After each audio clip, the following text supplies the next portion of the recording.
ಇನ್ನು ಸಚಿವ ಸಂಪುಟ ಸಭೆಯಲ್ಲಿ ಜಾತಿ ಗಣತಿ ವಿಚಾರವೂ ಕೂಡ ಚರ್ಚೆಗೆ ಬಂತು. ಪ್ರಮುಖವಾಗಿ ಇವತ್ತಿನ ಸಚಿವ ಸಂಪುಟ ಸಭೆಯ ಕೇಂದ್ರ ಬಿಂದುವಾಗಿದ್ದೆ ಜಾತಿ ಗಣತಿ ವಿಚಾರಕ್ಕೆ ಸಂಬಂಧಪಟ್ಟಂತೆ ಅದರ ಬಗ್ಗೆ ಚರ್ಚೆಯಾಗಿದೆ. 8 ಸಚಿವರಿಗೆ ಲಿಖಿತ ಉತ್ತರವನ್ನ ನೀಡುವಂತೆ ಸಿಎಂ ಅವರು ಸೂಚನೆಯನ್ನ ಕೊಟ್ಟಿದ್ದಾರೆ.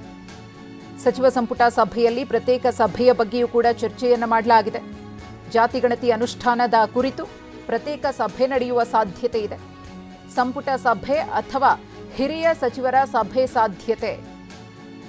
ಜಾತಿ ಗಣತಿ ವಿಚಾರಕ್ಕೆ ಸಂಬಂಧಪಟ್ಟಂತೆ ಈ ಹಿಂದೆಯೇ ಅದರ ವರದಿ ಸಚಿವರ ಕೈ ಸೇರಿತ್ತು. ಅದನ್ನ ಪರಿಶೀಲನೆ ಮಾಡಿ ತಮ್ಮ ಅಭಿಪ್ರಾಯವನ್ನ ತಿಳಿಸ್ತೀವಿ ಅಂತ ಹೇಳಿದ್ರು. ಅದರಂತೆ ಇವತ್ತಿನ ಸಚಿವ ಸಂಪುಟ ಸಭೆಯಲ್ಲೂ ಕೂಡ ಜಾತಿ ಗಣತಿ ವಿಚಾರ ಚರ್ಚೆಗೆ ಬಂದಿದ್ದು 8 ಮಂದಿ ಸಚಿವರಿಗೆ ಲಿಖಿತವಾಗಿ ಉತ್ತರವನ್ನ ಕೊಡಿ ಅಂತ ಸಿಎಂ ಅವರು ಸೂಚಿಸಿದ್ದಾರೆ. ಜಾತಿ ಗಣತಿ ವಿಚಾರ 3 ಹಂತದಲ್ಲಿ ಚರ್ಚೆಗೆ ತೀರ್ಮಾನ. ಒಂದು ಸಂಪುಟ, 2 ಸಿಎಲ್ಪಿ ಮತ್ತು ಸದನದಲ್ಲಿ ಚರ್ಚೆಗೆ ನಿರ್ಧಾರ. ಕಡೆ ಚರ್ಚೆಯ ನಂತರ ಮುಂದಿನ ತೀರ್ಮಾನ ತೆಗೆದುಕೊಳ್ಳುವ ಸಾಧ್ಯತೆ ಇದೆ. ಸದನದಲ್ಲಿ ಮಂಡಿಸಿ ಎಲ್ಲಾ ಪಕ್ಷದ ಅಭಿಪ್ರಾಯವನ್ನ ಸಂಗ್ರಹ ಮಾಡಿ ಅದರ ಅನುಷ್ಠಾನದ ಕುರಿತು ಸರ್ಕಾರ ಅಂತಿಮವಾಗಿ ತೀರ್ಮಾನಕ್ಕೆ ಬರಲಿದೆ ಅನ್ನೋ ಮಾಹಿತಿ. ಈ ಕುರಿತು ಮತ್ತಷ್ಟು ಮಾಹಿತಿಯನ್ನು ಕೊಡ್ತಾ ಹೋಗ್ತಾರೆ ನಮ್ಮ ಪ್ರತಿನಿಧಿ ಪ್ರಮೋದ್.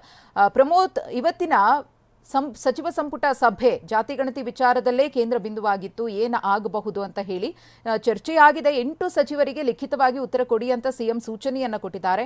ಯಾರೆಲ್ಲ ಸಚಿವರಿಗೆ ಒಂದು ಸೂಚನೆ ಬಂದಿದೆ ಅಂತ ಹೇಳಿ, ಅದರ ಜೊತೆಗೆ ಈ 3 ವಿಚಾರದಲ್ಲಿ ನಿರ್ಧಾರವನ್ನು ತೆಗೆದುಕೊಳ್ಳಲಾಗಿದೆಯಲ್ಲ, ಸಂಪುಟ, ಸಿಎಲ್ಪಿ ಮತ್ತು ಸದನ ಅಂತ, ಇದು ಎಷ್ಟರ ಮಟ್ಟಿಗೆ ಜಾತಿ ಗಣತಿ ವಿಚಾರದಲ್ಲಿ ಎಲ್ಲರ ಅಭಿಪ್ರಾಯವನ್ನ ಒಕ್ಕೊರಲಿನಿಂದ ಸ್ವೀಕಾರ ಮಾಡಿ ನಿರ್ಧಾರವನ್ನ ತೆಗೆದುಕೊಳ್ಳುವುದಕ್ಕೆ ಅನುಕೂಲ ಆಗುತ್ತೆ ಅಂತ ಪ್ರಮೋದ್?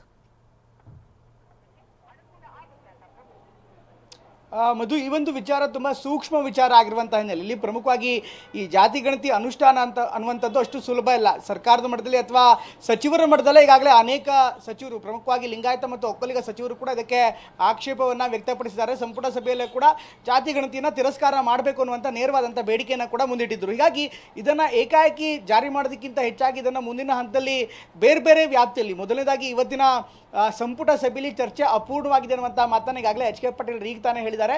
ಇದರ ಜೊತೆಗೆ ಮುಂದಿನ ಹಂತದಲ್ಲಿ ನಾವು ಚರ್ಚೆ ಮಾಡ್ತೀವಿ ಅಂತ ಹೇಳ್ತಿದ್ದಾರೆ. ಈಗ ಟಿವಿ ನನಗೆ ಉನ್ನತ ಮೂಲಗಳಿಂದ ಸಿಗ್ತಾ ಇರುವಂಥ ಮಾಹಿತಿಯ ಪ್ರಕಾರ ಒಂದು ಸಿಎಲ್ಪಿ ಸಭೆಯಲ್ಲೂ ಕೂಡ, ಸಂಪುಟದ ಜೊತೆಗೆ ಸಿಎಲ್ಪಿ ಸಭೆಯಲ್ಲೂ ಕೂಡ ಇದನ್ನು ಮಂಡನೆ ಮಾಡಲಾಗುತ್ತೆ. ಅದನ್ನು ಯಾವ ರೀತಿ ಅದನ್ನು ಅನುಷ್ಠಾನಗೊಳಿಸಬೇಕು, ಯಾವ ರೀತಿ ಅದನ್ನು ಸ್ವೀಕರಿಸಬೇಕು, ಇದೆಲ್ಲರ ಬಗ್ಗೆ ಚರ್ಚೆ ಆಗುತ್ತೆ. ಅದಾದ ಬಳಿಕ ಸದನದಲ್ಲೂ ಕೂಡ ಇದನ್ನು ಪ್ರಸ್ತಾಪ ಮಾಡೋದಕ್ಕೆ, ಮಂಡಿಸೋದಕ್ಕೆ ಕೂಡ ಚರ್ಚೆ ಮಾಡಲಾಗಿದೆ. ಅದನ್ನು ಸದನದಲ್ಲಿ ಮಂಡಿಸಿ ಎಲ್ಲರನ್ನ ಕೂಡ ಒಮ್ಮೆ ಅಭಿಪ್ರಾಯವನ್ನು ಪಡ್ಕೋಬೇಕು.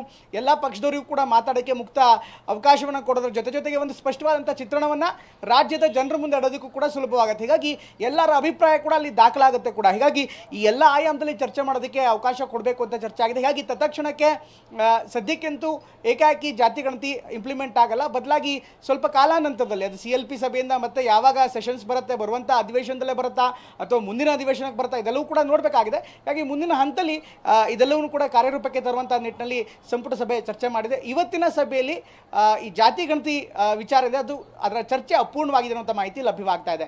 ಮಧು, ಇನ್ನು ಪ್ರಮೋದ್, ಸರ್ಕಾರ ತೆಗೆದುಕೊಂಡಿರುವಂತಹ ನಿರ್ಧಾರ ಅಂದ್ರೆ 3ನೇ ಹಂತದ ವಿಚಾರ ಏನಪ್ಪಾ ಅಂದ್ರೆ, ಸದನದಲ್ಲಿ ಈ ಒಂದು ಜಾತಿ ಗಣತಿ ವರದಿಯನ್ನ ಪ್ರಸ್ತಾಪ ಮಾಡಿ ಪ್ರತಿಪಕ್ಷದ ನಾಯಕರುಗಳ ಅಭಿಪ್ರಾಯವನ್ನ ಕೂಡ ಸಂಗ್ರಹಿಸುವ ನಿಟ್ಟಿನಲ್ಲಿ ನಿರ್ಧಾರವನ್ನ ಮಾಡಿಕೊಂಡಿದೆ. ಇದು ಪ್ರತಿಪಕ್ಷಗಳು ಯಾವ ರೀತಿಯಾಗಿ ಸ್ವಾಗತಕ್ಕೆ ಅರ್ಹವಾಗುತ್ತೆ ಅಂತ ಹೇಳಿ, ಯಾಕಂದ್ರೆ ಜಾತಿ ಗಣತಿ ವಿಚಾರದಲ್ಲಿ ಸ್ವಪಕ್ಷದಿಂದಲೂ ಕೂಡ ಪ್ರತಿಪಕ್ಷದಿಂದಲೂ ಕೂಡ ತೀವ್ರ ವಿರೋಧವನ್ನ ಸರ್ಕಾರ ಎದುರಿಸಿತ್ತು.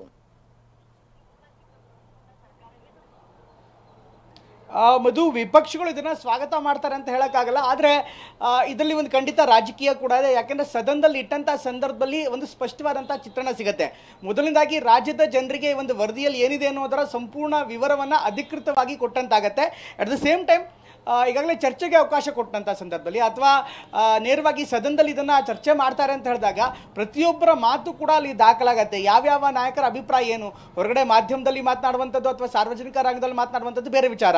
ಆದರೆ ಸದನದಲ್ಲಿ ನೀವೇನಾದರೂ ಮಾತಾಡ್ತೀರಿ ಅಂದರೆ ಅದು ಪಕ್ಷವೇ ಇರ್ಬೋದು, ಪಕ್ಷದ ನಾಯಕರೇ ಇರ್ಬೋದು ಅಥವಾ ಸಮುದಾಯದ ಮುಖಂಡರಿರ್ಬೋದು, ಯಾರೇ ಮಾತನಾಡಿದ್ರು ಕೂಡ ಅಂತ ಮಾತಾಡಿದಂಥ ಪ್ರತಿ ಹೇಳಿಕೆಗಳು ಕೂಡ ದಾಖಲಾಗುತ್ತೆ. ಹೀಗಾಗಿ ಮುಂದಿನ ಹಂತದಲ್ಲಿ ಇದೊಂದು ಎವಿಡೆಂಟ್ ಆಗಿ ಕೂಡ, ಅಂದರೆ ಇವತ್ತಿಗೆಲ್ಲ 10 ವರ್ಷ ಬಿಟ್ಟು, 20 ವರ್ಷ ಬಿಟ್ಟು, 30 ವರ್ಷ ಬಿಟ್ಟು ತಿರುಗಿ ನೋಡಿದಂಥ ಸಂದರ್ಭ ಸಂದರ್ಭದಲ್ಲೂ ಕೂಡ ಈ ಜಾತಿ ಗಣತಿಯ ಬಗ್ಗೆ ಯಾರ್ಯಾರ ಅಭಿಪ್ರಾಯ ಏನೇನಾಗಿತ್ತು ಅನ್ನುವಂಥ ಒಂದು ಸ್ಪಷ್ಟ ಚಿತ್ರಣ ಸಿಗುತ್ತೆ. ಹೀಗಾಗಿ ಇದರಿಂದಲೂ ಕೂಡ ಮುಂದೆ ಮಾತನಾಡುವಂಥವ್ರು ಕೂಡ ತುಂಬ ಕೇರ್ಫುಲ್ ಆಗಿ ಇದ್ರ ಬಗ್ಗೆ ಮಾತನಾಡಬೇಕಾಗತ್ತೆ. ಪರ ವಿರೋಧ ಚರ್ಚೆಗಳಿದ್ರು ವಿರೋಧವನ್ನು ಯಾಕೆ ಮಾಡಬೇಕಾಗತ್ತೆ, ಯಾಕೆ ಮಾಡ್ತಿದ್ದೀವಿ ಅನ್ನೋದ್ರ ಬಗ್ಗೆ ಕೂಡ ಚರ್ಚೆ ಆಗುತ್ತೆ. ಸೊ ಇದೆಲ್ಲವನ್ನು ಕೂಡ ಗಮನಿಸಿ ಇದನ್ನು ನಿರ್ಧಾರ ಮಾಡಲಾಗಿದೆ. ಜೊತೆಗೆ ಈಗಾಗಲೇ ಸ್ವಪಕ್ಷದವರು ಕೂಡ ಇದನ್ನು ವಿರೋಧ ಮಾಡುವಂಥ ಸಂದರ್ಭದಲ್ಲಿ ಒಂದು ವೇಳೆ ಸ್ವಪಕ್ಷದವರೇ ಇದನ್ನು ವಿರೋಧ ಮಾಡಿದ್ರೆ ಆಗ ಸರ್ಕಾರಕ್ಕೆ ಸ್ವಲ್ಪ ಮುಜುಗರ ಆಗುವಂಥ ಸನ್ನಿವೇಶ ಕೂಡ ಇರುತ್ತೆ. ಅದನ್ನು ಹೇಗೆ ಹ್ಯಾಂಡಲ್ ಮಾಡ್ತಾರೆ ಇದನ್ನು ನೋಡಬೇಕಾಗತ್ತೆ.